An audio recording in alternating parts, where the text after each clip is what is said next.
পার্থের মামলায় চার্জ গঠনে জটিলতা অব্যাহতি চেয়ে নতুন করে আবেদন করতে চান কুন্তল মানিকেরা। নিয়োগকাণ্ডে ইডির মামলা থেকে অব্যাহতি চেয়ে আদালতে নতুন করে আবেদন করতে চলেছেন মানিক ভট্টাচার্য, কুন্তল ঘোষেরা। এর ফলে চার্জ গঠনের প্রক্রিয়া আপাত কিছুটা জটিল হল। আগামী ১ ফেব্রুয়ারির মধ্যে এই মামলায় পার্থ চট্টোপাধ্যায় জামিন পাবেন বলে জানিয়েছে সুপ্রিম কোর্ট। শীর্ষ আদালতের নির্দেশ, জানুয়ারির তৃতীয় সপ্তাহের মধ্যেই বিচার প্রক্রিয়া শুরু করে এই মামলার সঙ্গে যুক্ত গুরুত্বপূর্ণ সাক্ষীদের বয়ান নেওয়ার চেষ্টা করবে ট্রায়াল কোর্ট। কিন্তু সেই প্রক্রিয়ায় নতুন করে জটিলতা তৈরি হল সোমবার। কারণ, মামলা থেকে অব্যাহতি চেয়ে আদালতে আবেদন জানাতে চলেছেন অভিযুক্তেরা।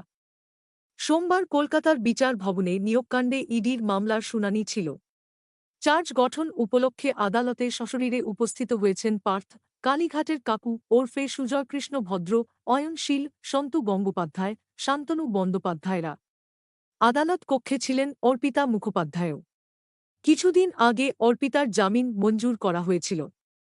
এই মামলায় চার্জ গঠনের তোড়জোড় আগেই শুরু করেছিল কেন্দ্রীয় সংস্থা।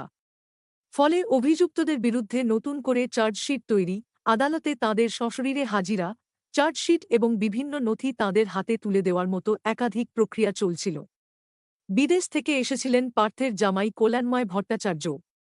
মনে করা হয়েছিল সোমবার সকলে আদালতে এলে চার্জ গঠনের কাজ এগোবে। কিন্তু কুন্তলেরা নতুন করে আবেদন করতে চলেছেন। মামলা থেকে যাঁরা অব্যাহতি চাইছেন সেই তালিকায় মানিক, কুন্তল ছাড়াও আছেন মানিকের স্ত্রী এবং পুত্র। এছাড়া একটি রিয়েল এস্টেট সংস্থার ৩ কর্মীসহ আরও ২ জন এই মামলা থেকে অব্যাহতি চাইতে পারেন। কুন্তলের দাবি, তার বিরুদ্ধে তদন্তের শুরুতে যে চার্জশিট ইডি দিয়েছিল তার সঙ্গে কিছুদিন আগে দেওয়া শেষ চার্জশিটের মিল নেই। নিয়োগ মামলায় ইডির দেওয়া ১০০,০০০ পাতার নথি পড়ার সময় পাননি বলেও আদালতে জানিয়েছেন কেউ কেউ। এ প্রসঙ্গে আদালত চত্বর থেকে মানিক বলেন, আদালত এর আগে এই মামলায় একটি ক্লোজার রিপোর্ট দিতে বলেছিল। এখনও তা ইডি দেয়নি। রিয়েল এস্টেট সংস্থার ৩ কর্মী আদালতে জানান, সমস্ত নথি পড়ার সময় তাঁরা পাননি। প্রাথমিকভাবে নথি পড়ে তাঁদের মনে হয়েছে এই মামলায় তাঁদের কোনো যোগই নেই। তাই তাঁরা অব্যাহতি চাইবেন। নতুন করে আবেদন জানানো হলে তার শুনানিতে আরও কিছুটা সময় লাগবে। ফলে চার্জ গঠন আরও পিছিয়ে যেতে পারে। এ প্রসঙ্গে তাপস মণ্ডলের আইনজীবী সঞ্জয় দাশগুপ্ত বলেন, সোমবার চার্জ গঠনের প্রক্রিয়া এগোনো যায়নি। সুপ্রিম কোর্টের নির্দেশ রয়েছে, কিন্তু এখনও আমরা নথি পাইনি। ইডি সবাইকে সব নথি দিতে পারেনি।